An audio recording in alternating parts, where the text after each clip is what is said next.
Bismillahirrahmanirrahim. Bonjour tout le monde. Donc on va continuer notre travail avec la notion de routeur. Donc comme vous voyez dans ce schéma, donc on a créé trois réseaux. Donc ici on a trois départements. Donc dans chaque département on a un switch qui relie toutes les hôtes de ce département. Donc ici normalement on va avoir trois départements. Par la suite, on doit penser comment on va relier ces trois départements. Normalement, la première idée qui nous vient à l'esprit, c'est de mettre un switch ici. Et on fait notre liaison. Donc, si on fait comme ça, qu'est-ce qu'il va se passer? Est-ce qu'il y aura un problème? Normalement, ça va fonctionner, mais le seul problème, c'est quoi? Le seul problème, c'est que si l'un des hôtes dans l'un des trois départements, on voit une requête de diffusion, par exemple une requête ARP qui est de type diffusion. Donc le switch, le premier switch qui va recevoir cette RAM ou cette requête, il va l'envoyer sur tous ses ports.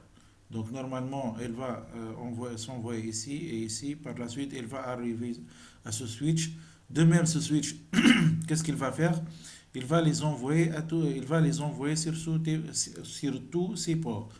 Donc chaque switch va l'envoyer à tous ces ports et de cette façon, tout le réseau va recevoir cette requête, alors que nous, le message, il s'agit de faire d'une commande ping ou d'une opération ping, une requête, une commande ping entre ces deux PC dans un même labo. Donc tout le monde va être au courant et la requête ou la trame va parcourir tous les réseaux. Donc, donc cette configuration n'est pas l'idéal. La solution, on a dit que c'est qu'il faut utiliser un routeur. Pourquoi un routeur? Pour arrêter, on a dit pour arrêter la diffusion, pour délimiter le domaine de diffusion. Donc ici, si on met un switch ici, qu'est-ce qu'on va faire normalement? On va relier le switch avec un port du routeur, comme ça. Voilà. De même ici, normalement, ici on doit avoir un autre port, bien un autre port Giga Ethernet sur ce routeur. On n'a pas donc la solution. Qu'est-ce qu'on peut faire? On peut ajouter des ports sur le switch, sur le routeur. Donc comme vous voyez ici, on a des emplacements. Ici, on a deux ports normalement Giga Ethernet. On a la main pour ajouter des slots pour d'autres ports. Donc tout d'abord, il faut arrêter le routeur. Et ici, normalement, oui, on doit ajouter ici Hashwick. Donc comme vous voyez, ici, c'est quatre ports. Donc on peut les mettre ici. Voilà, on réallume notre routeur et de cette façon on peut relayer le switch avec notre routeur. Donc on a quatre ports. Bien. Donc ici c'était une bonne configuration, donc on a résolu tout le problème. Sauf que ici on a besoin d'un routeur avec trois ports.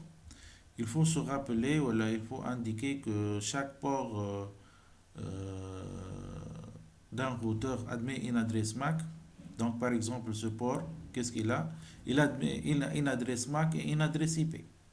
Donc chaque port, par défaut, il a bien sûr une adresse MAC, mais l'administrateur doit lui ajouter une adresse IP.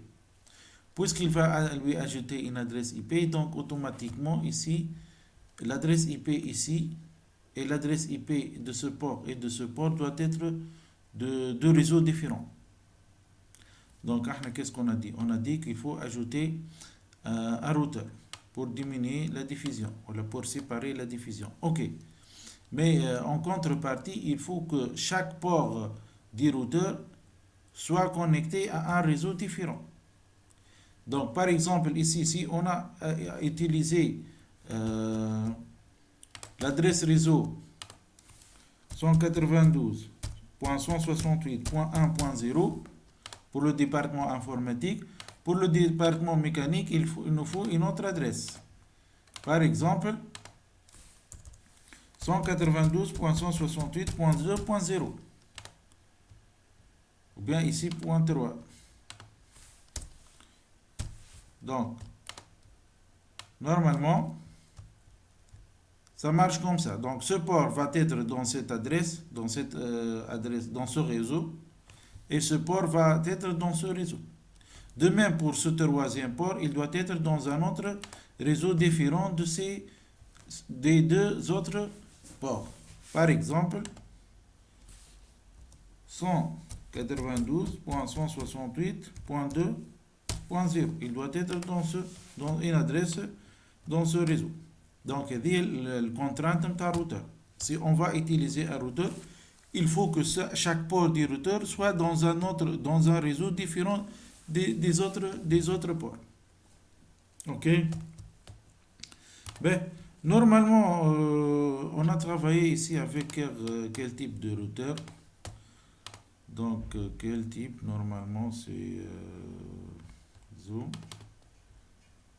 Normalement, avec quel type? 9200. Si j'utilise par exemple, donc combien de... OK.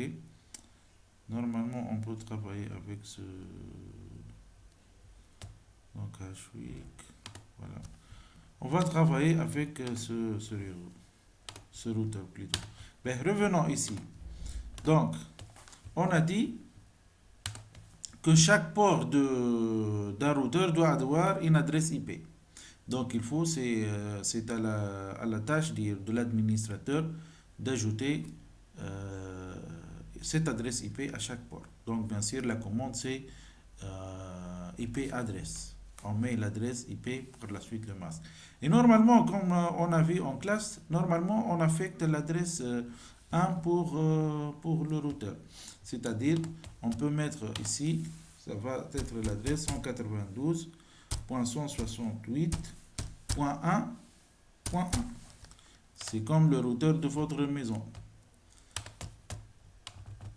Pour ce port, normalement, ça va être 192.168.3.1.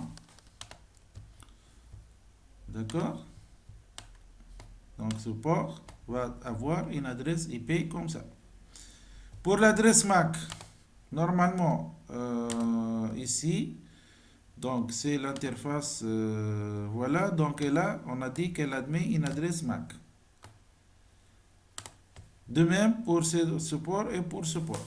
Ben, et c'est la première configuration. De cette façon, on peut économiser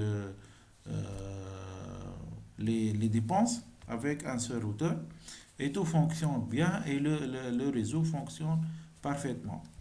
Dans notre cas, on va faire une autre configuration dans le but d'apprendre de plus le routage. Donc je vais utiliser trois routeurs. Un routeur ici, un routeur dans le département normalement ici, comme ça, et un autre routeur dans le département électrique. Donc un autre routeur dans le département électrique. Comme ça. OK. Ben, bien sûr, avant de commencer, je vais ajouter des ports. Donc, je dois éteindre le routeur. Donc, même si on travaille physiquement, il faut éteindre. Donc, qu'est-ce que je vais ajouter? Je vais ajouter le module Hashwick 4 Ethernet. Donc, je vais le mettre ici. D'accord. Pour ce routeur de même. Donc, il faut éteindre le routeur. Sinon, il va être brûlé. On réallume par la suite. Donc ici, j'ai oublié normalement de le rallumer. De même, je vais mettre ma slot. J'allume le routeur. Maintenant, comment va être la configuration? Donc, on a deux façons. La première façon, c'est de relier comme ça. Donc, comme ça. Et comme ça. Plutôt comme ça. Donc, on peut faire cette liaison de cette façon. Bien sûr, ici, on ajoute les liaisons. Donc, F04 avec F01. F00 plutôt. Et F04 avec F01. Et F04 ici avec F00. D'accord. Ben, on peut faire comme ça. Mais pour notre cas, pour ce TP, je vais travailler avec une autre façon. Je vais mettre un switch ici. Donc, je vais mettre un switch ici. Et je vais faire mes liaisons. Comme ça. Comme ça. Je vais travailler avec les ports fast. C'est bon. OK. Donc, juste ici, je ne vais pas utiliser le port giga, mais je veux utiliser le port fast. Fast Ethernet. Comme ça, voilà. Voilà, donc c'est une deuxième configuration. Donc, j'ai mis un switch ici. Et j'ai relié tous les ports des routeurs avec ce switch.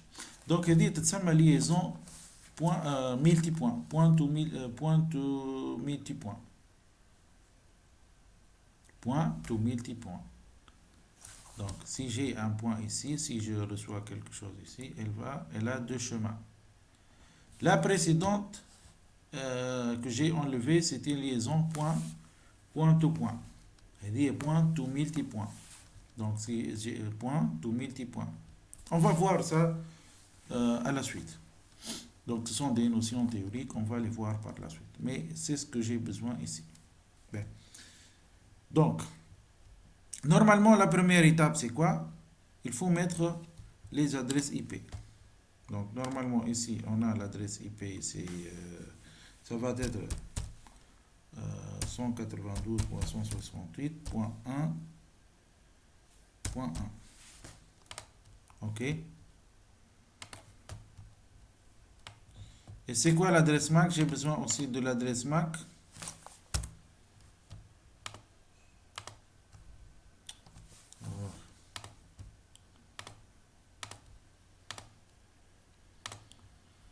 J'ai besoin de l'adresse MAC du port F00.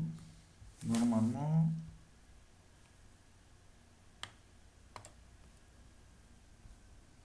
donc je vais prendre cette adresse MAC.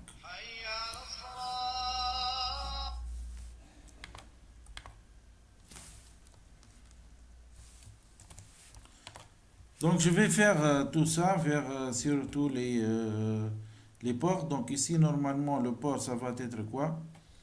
Ça va être une adresse de ce réseau. Donc normalement, ça va être 192.168.3.1. Avec quelle adresse MAC? Donc normalement, l'adresse MAC, ça va être de quel port? Le port F001 du routeur. Donc n'oubliez pas, ici c'est le port F001 du routeur. Ici c'est le port F000. Donc le port F001 du routeur. Donc quel port est F0, c'est le port giga. Donc F001. F001 ici. Normalement ce port.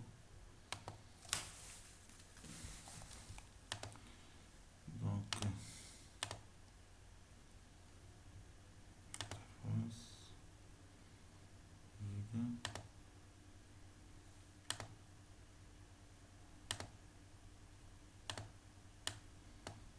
pourquoi le port n'est pas...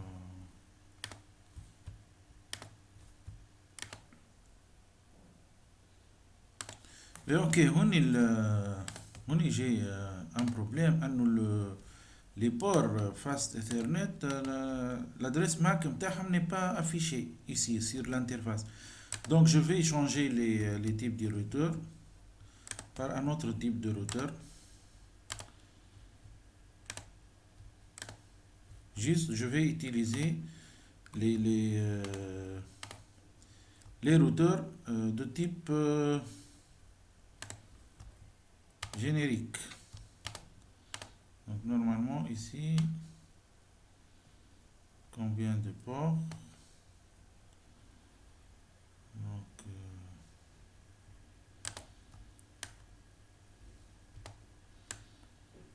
Donc pour console, ok. Et pour ce type, normalement, combien de ports?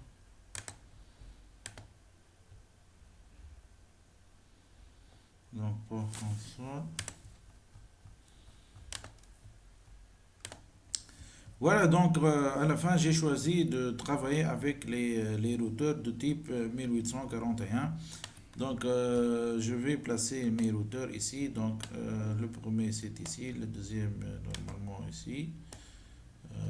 Le troisième ça va être ici.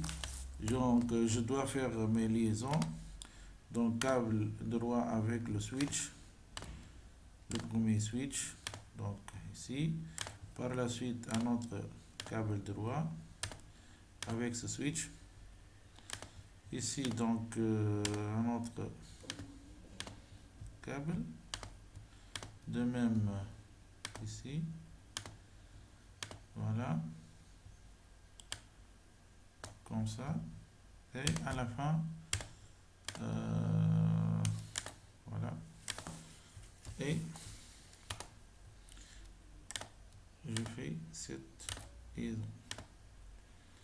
Donc normalement, on a chaque port du switch admet une adresse MAC, chaque port du routeur admet une adresse MAC. De plus, donc, comme vous remarquez, au débit ou bien par défaut, les ports des routeurs sont inactifs, c'est-à-dire ils sont éteints, donc shutdown. Donc il faut faire un no shutdown, un no shutdown. Pas pour les switches, donc pour les switches, donc par défaut les ports sont activés, donc ils sont configurés en no shutdown. Donc là, revenons, il faut on va mettre les adresses IP sur notre interface avec les adresses MAC. Donc celle-là, son adresse MAC, c'est celle-là. Pour ce port ici, hein, je parle de ce port. Pour ce port, donc, Léo, c'est le port F01. Donc son adresse MAC est celle-là. Pour ce port, normalement, donc ici je vais descendre un peu le schéma, comme ça. Donc département électrique.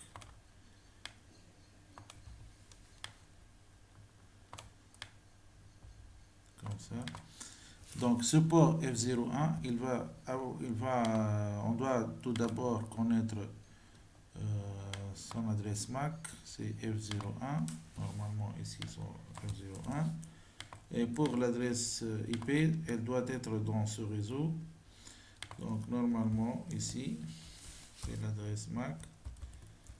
Et pour l'adresse IP, ça va être 192.168.2.1. Voilà. OK. Qu'est-ce qu'il nous reste maintenant? Il nous reste la configuration des adresses IP. Mais une autre remarque. Donc ici, combien on a de réseaux? On a le réseau 192.168.1.0.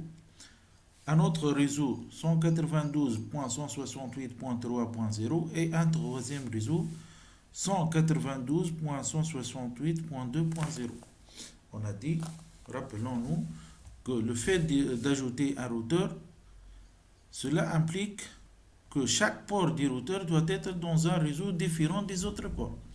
Donc, puisque ce port ici, il appartient à ce réseau 192.168.1.0, il faut aussi que ce port appartient à un autre réseau.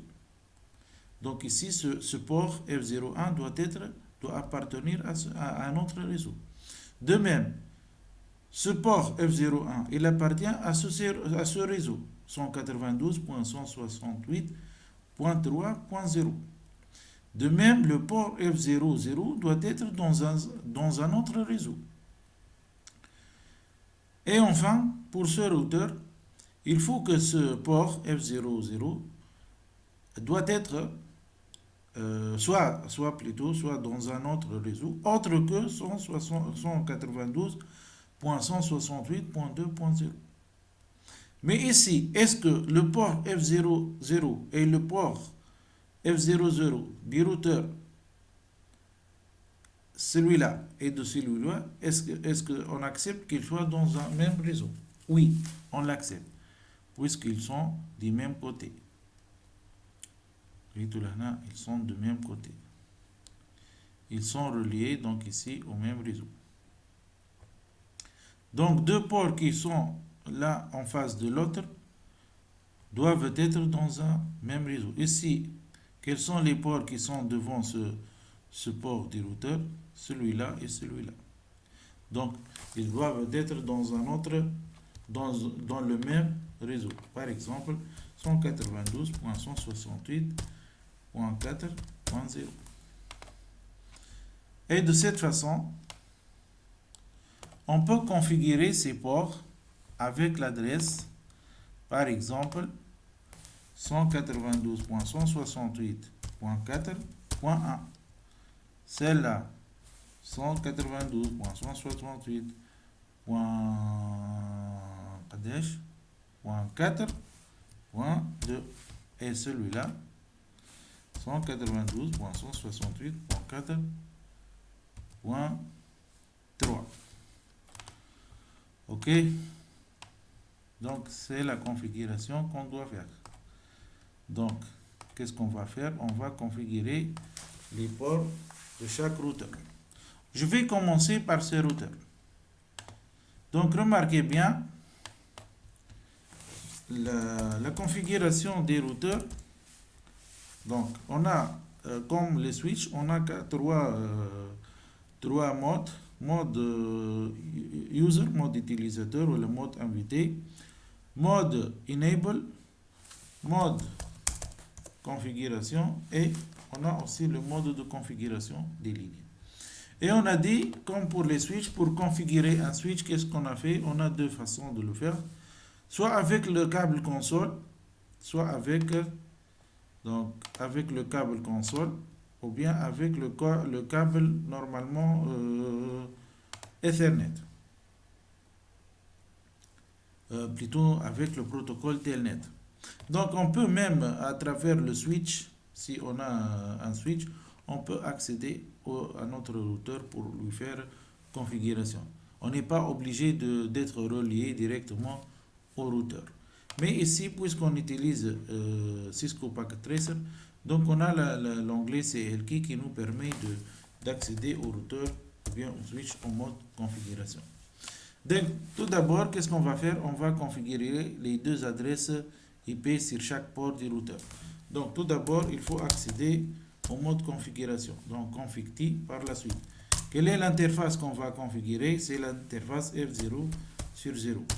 Plutôt, int F0 sur 0. Donc, on est dans l'interface. Qu'est-ce qu'on écrit? On écrit la commande IP route. IP route, plutôt IP adresse 192.168.1.1 et le masque ça va être 255.255.255.0. Normalement c'est bon. Mais qu'est-ce qu'on doit faire? On doit faire on doit écrire la commande de no shutdown parce que les ports des routeurs sont par défaut éteints. Donc no shutdown, normalement, ça va changer le statut en actif, donc to app, change state to app. Donc normalement ici, l'interface est allumée. Ben, il y a une autre façon de configurer pour faire rapidement. Donc ici, on peut ajouter les adresses. Donc ici, je peux le faire avec les interfaces graphiques. Donc pour l'interface F01, ça va être 192.168. 192.168.4.1. Mais remarquez bien ici, dans le cas réel, on ne peut pas faire la configuration avec une interface graphique. Donc on peut le faire seulement avec les commandes. Déjà ici, il nous écrit les commandes, comme vous voyez ici. Et pour allumer le port, donc no shutdown, donc il faut cocher la case on.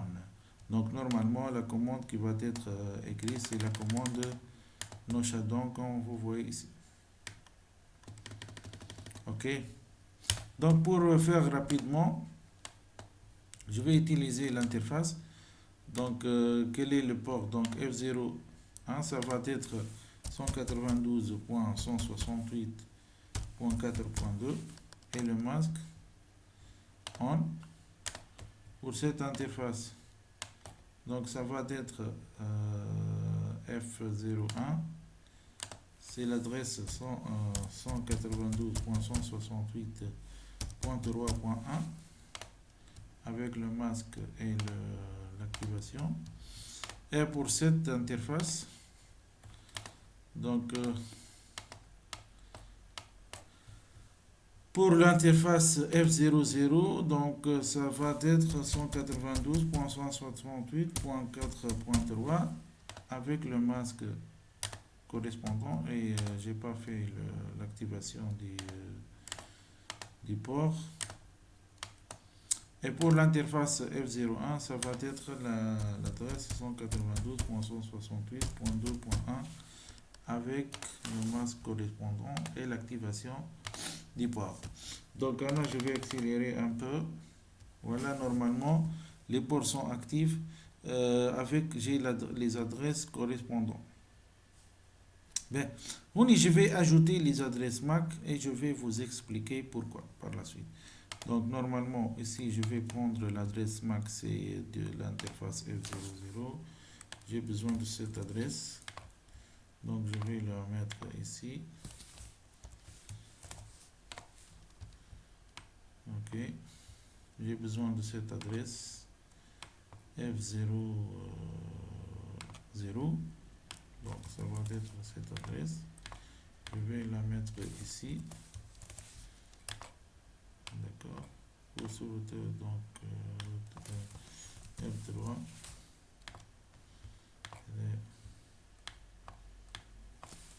R1. Pour les interfaces, donc j'ai besoin de l'interface F01. Donc je vais mettre l'adresse. Et normalement, ici, j'ai terminé j'ai pris toutes les configurations. Maintenant, normalement, qu'est-ce qu'on va faire? On veut faire un ping de ce PC vers ce PC. Est-ce que le ping va sortir? Non, il ne va pas sortir. Normalement, à cette étape, est-ce que le switch connaît l'adresse MAC de ce PC et sur quel port elle est inscrite? Non.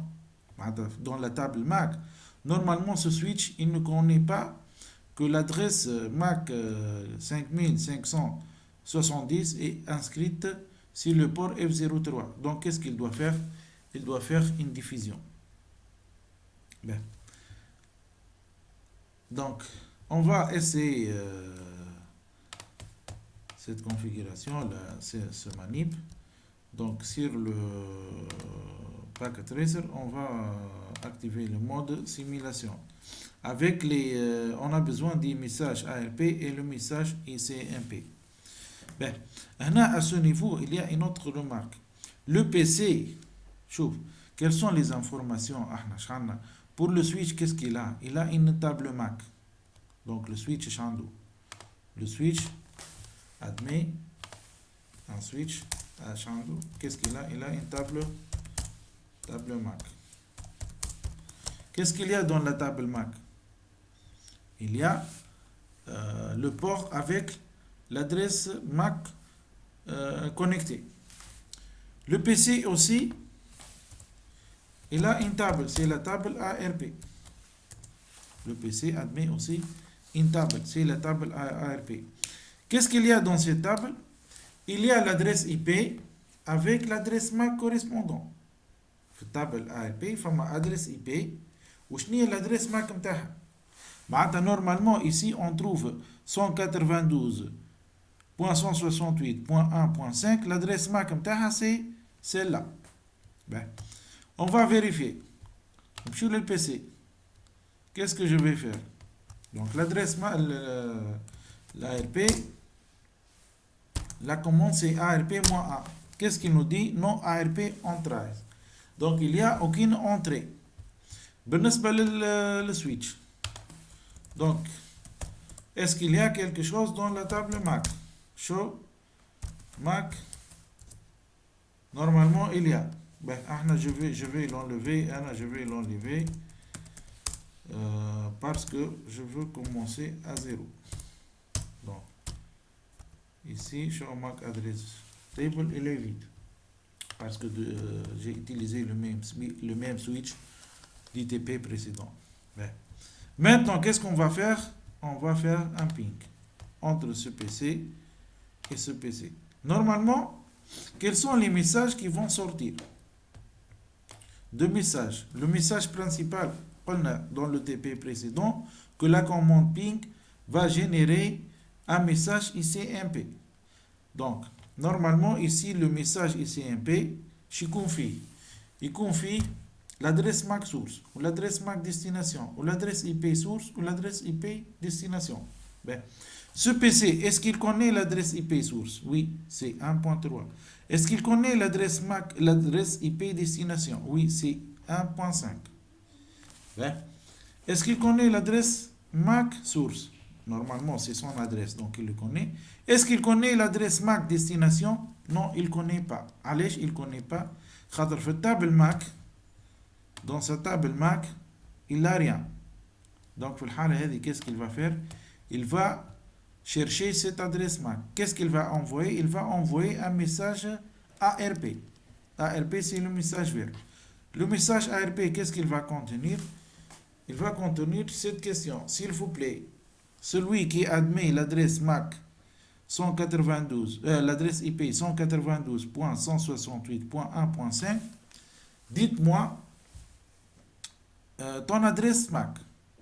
L'adresse IP 1.5, renvoie-moi ton adresse MAC. Bien. Ce message normalement va sortir, il va arriver au switch. Le switch, qu'est-ce qu'il va faire? Il va le diffuser.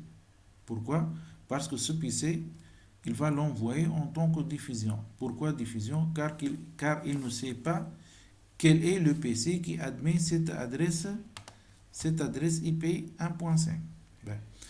Le switch, est-ce qu'il va l'envoyer sur ce port qui est relayé avec le routeur? Oui, mais le routeur, qu'est-ce qu'il va faire? Il va arrêter ce message. Il va le supprimer. Il ne va pas passer la diffusion. On va voir. Donc, normalement, le message qui va sortir, c'est le message en vert. C'est le ARP. Donc, là, le message en vert. Il va arriver ici.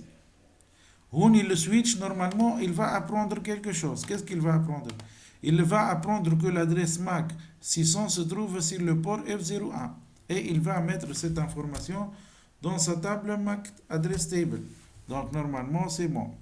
Par la suite, qu'est-ce qu'il va faire le switch? Le switch va diffuser.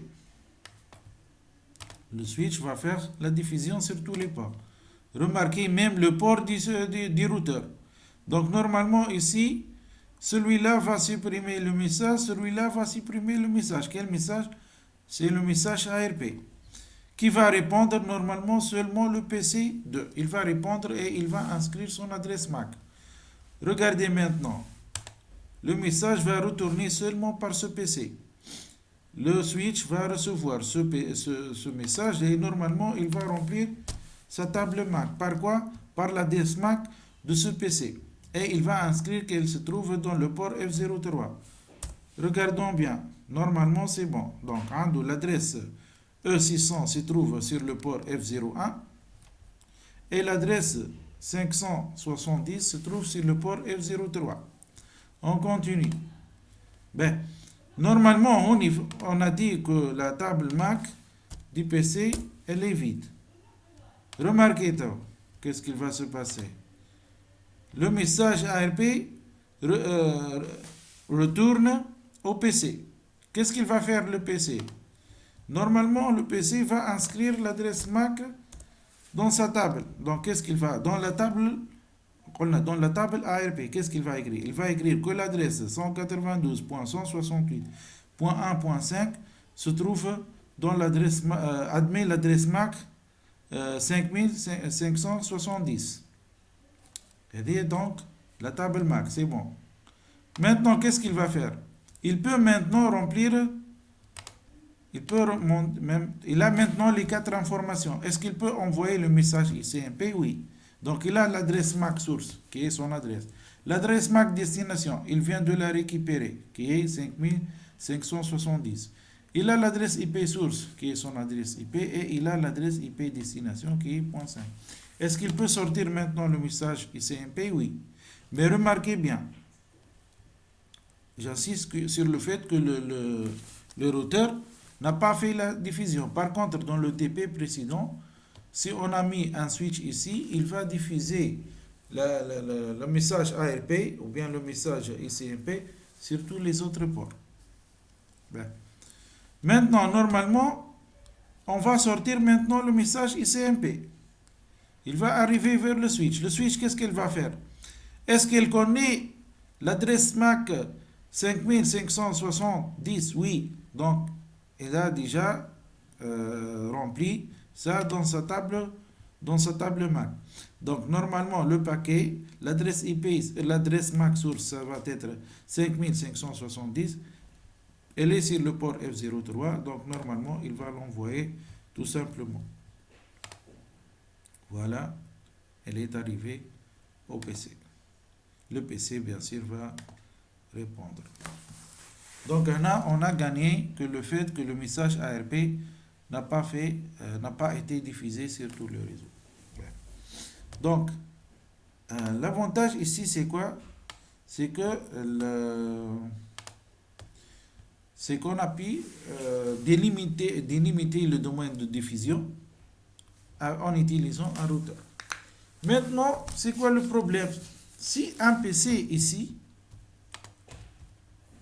si ce PC veut faire un ping vers un autre PC, qui est dans un autre réseau, qui n'est pas local, qui n'est pas dans ce réseau. Donc si on est dans le même réseau, on va seulement passer par le switch. Par contre, si on est dans un autre réseau, on doit passer par le routeur. Ici, normalement, combien de routeurs? 2 routeurs. Et pourquoi on a utilisé deux IP différents, 1.0 et 3.0? Puisqu'on a utilisé un routeur. Donc, si on a utilisé un routeur, on doit changer les adresses IP réseau. Et pourquoi on a utilisé un routeur? On a utilisé un routeur pour diminuer la diffusion. Donc, notre but, c'est de diminuer la diffusion. Mais et pour diminuer la diffusion, on doit utiliser un routeur. Et si on utilise un routeur, il faut que chaque port du routeur soit dans un autre réseau. Le fait de résoudre le problème de diffusion a engendré un autre problème. C'est quoi? C'est le fait d'utiliser deux réseaux différents sur chaque port du routeur. Donc, là, bien sûr, on va avoir d'autres problèmes. Quels sont ces problèmes? Comment ce PC, lorsqu'il va envoyer un message, on a dit que tout paquet qui circule sur le réseau doit avoir un MAC source. Un MAC destination, une adresse IP source, une adresse IP destination. Bien. Ici, le problème, ça va être au niveau des adresses MAC, comme d'habitude. Allez, le message ARP ne va pas résoudre ne peut pas sortir pour nous déterminer l'adresse MAC destination. Tout à l'heure, qu'est-ce qu'il a fait le protocole ARP? Il nous a permis de déterminer l'adresse MAC destination de ce PC. Maintenant, c'est quoi notre problème? Notre problème, c'est qu'on ne connaît pas l'adresse MAC de ce PC. Pour la connaître, normalement, on envoie un message ARP. Mais qu'est-ce qu'il va y avoir? Ce message ARP ne peut pas dépasser le routeur, puisque le routeur ne fait pas passer les diffusions. Donc, c'est quoi la solution? La solution, c'est d'utiliser la passerelle par défaut. Donc, là, si on fait un ping entre deux postes qui ne sont pas dans le même réseau, ici 192.168.1.3, ici 192.168.3.5, donc on doit envoyer le message au routeur. Donc, c'est-à-dire ce PC, lorsqu'il va sortir son paquet, qu'est-ce qu'il va faire? Il va envoyer le paquet avec l'adresse MAC destination qui va être l'adresse MAC de ce port. Elle est 0002.16.41.41.9301. Qui fait charaf à travers l'adresse IP. Donc, lorsque le PC va envoyer son message, il va découvrir que l'adresse IP de son réseau n'est pas l'adresse IP du réseau destination.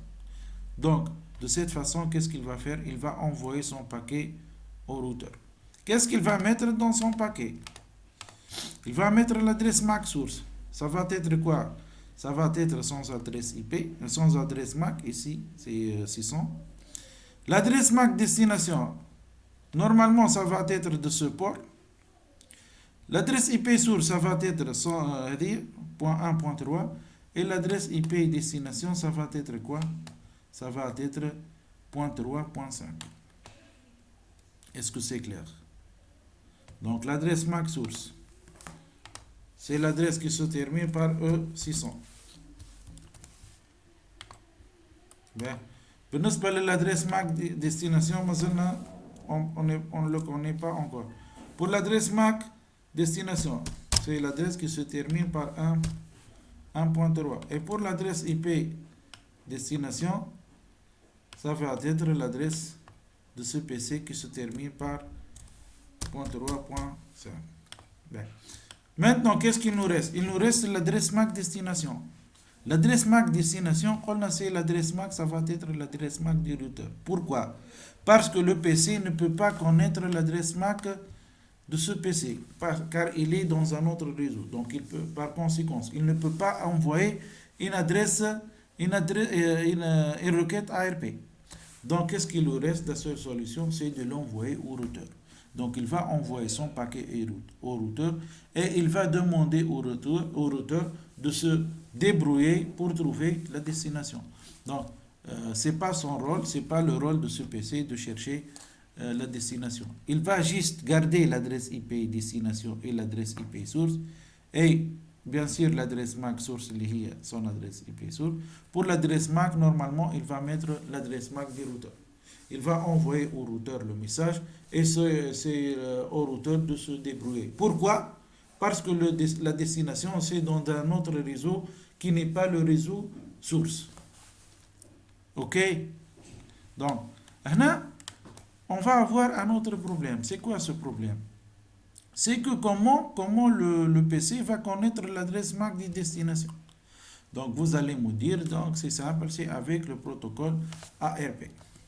Donc le protocole ARP pour fonctionner, qu'est-ce qu'il va faire? Il va chercher dans le réseau quelle est l'adresse MAC à partir de l'adresse IP. À partir de l'adresse IP, il va chercher l'adresse MAC. Donc, juste manette, ce PC, pour récupérer l'adresse MAC de ce port, il doit envoyer quoi? Il doit envoyer son adresse IP. Il doit envoyer l'adresse IP. Il doit envoyer l'adresse IP de ce port. Ok? Donc, qu'est-ce qu'il doit faire? On va voir cela dans la vidéo prochaine. Donc, je vous remercie pour votre attention. Et on continue avec la prochaine vidéo.